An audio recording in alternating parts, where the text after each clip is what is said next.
36 जिल्हे, 36 बातम्या. News G9 Maharashtra.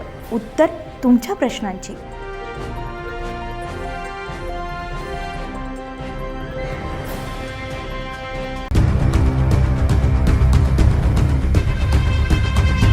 Tiwasa तालुक्यातील शेतकऱ्यांसाठी पुन्हा एकदा वन्य प्राण्यांचा मोठा फटका बसलाय.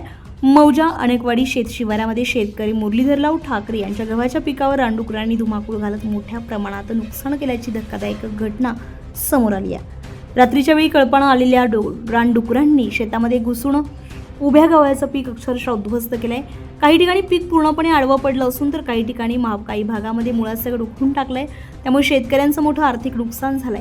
या घटनेमुळे परिसरातील इतर शेतकऱ्यांमध्ये देखील भीतीचं वातावरण निर्माण झाले. वारंवार होत असलेल्या अशा घटनांमुळे शेतकरी हतबल झाले असून वन विभागानं तातडीने उपाययोजना कराव्यात अशी जोरदार मागणी होते. स्थानिक शेतकऱ्यांचं म्हणणं आहे की रानडुकरांचा वाढता उपद्रव रोखण्यासाठी ठोस उपाययोजना केल्या जात नाहीयेत. त्यामुळे दरवर्षी पिकांचं नुकसान सहन करावं लागतंय. नुकसान भरपाई तात्काळ मिळावी आणि रानडुकरांचा बंदोबस्त करावा अशी मागणी आता अधिक तीव्र झाली आहे. न्यूज G9 महाराष्ट्रासाठी दिनेश कोहत्रे, चांदूर बाजार.